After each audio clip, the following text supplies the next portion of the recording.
Okay, dahil na-ere na yung ating, ayan, leche flan in a jar. Ayan, our very own yan na recipe. Oo, at procedure. So, ayan, na-TV na siya. Marami nang babash din dito eh, pero ito na siya. Ayan, nailagay na yung itlog sa lalagyan. Kasi sinama ko yung puting itlog dyan na, tapos ayan sinala. Ganyang sandok ang gamitin mong panala dun sa puti-puting itlog kung wala kang strainer. Para mas maging pino. Oo, yung texture. Tapos lagay tayo dito ng evaporated milk. Oo, isang dilata na malaki. Tapos, ito. Yung regular na size na ano. Oo, mga gatas, ganun lang. Tapos kailangan, ayan, dalawang condensed milk ang ilalagay mo kasi para mas maging smooth pa rin yung texture kahit na nilagay mo yung o yung puting itlog. Kasi minsan, di ba, yung iba, dilaw lang ang nilalagay. Tapos naglagay ako dito ng, ayan, vanilla essence. Optional lang yan. Pwedeng calamansi o kaya lemon ang ilalagay mo. Oo, naglalagay lang naman nun para sa mga taong mahilig. Ayaw ng malalansang itlog. May mga tao kasi na kahit na nakamix na yung itlog sa pagkain, nalalasahan pa rin nila yung lansa. So, yan ang pangtanggal. Oo. Pagkatapos mo haluin, ayan, siguro di mo na malinis na yung garapon mo, ayan, bago mo isalin. Tansyan-tansyan lang ginagawa ko dito eh.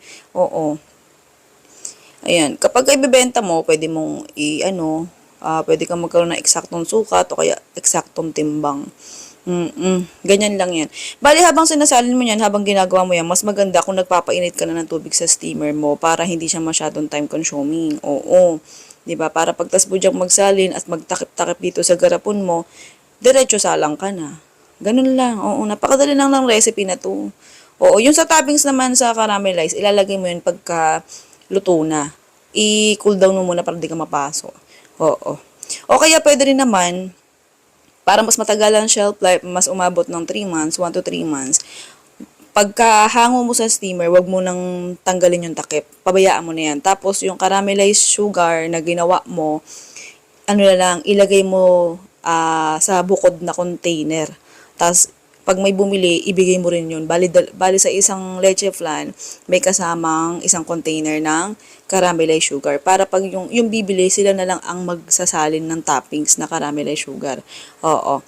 Kung nuggets nyo, di ko alam kung nuggets nyo yung sinasabi ko. Para, lang yun, suggestion kung paano nyo itinda. Pwede rin natin gawa ng another video to kung gusto nyo, tutorial. Para sa eksaktong recipe, ayan, sa mga video tutorial, video recipe natin na pang negosyo, na updated, ngayong 2026, ayan, bisitahin nyo yung YT channel natin, Foodie Par o kaya Halo Mix, nandun yung pinaka-eksaktong listahan, may costing na rin yun, kompleto na.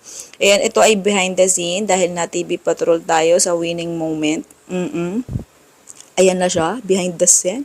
Ang sarap nito. Uy, try mo na. Grabe, super. Hindi yan matigas, ha? Love you.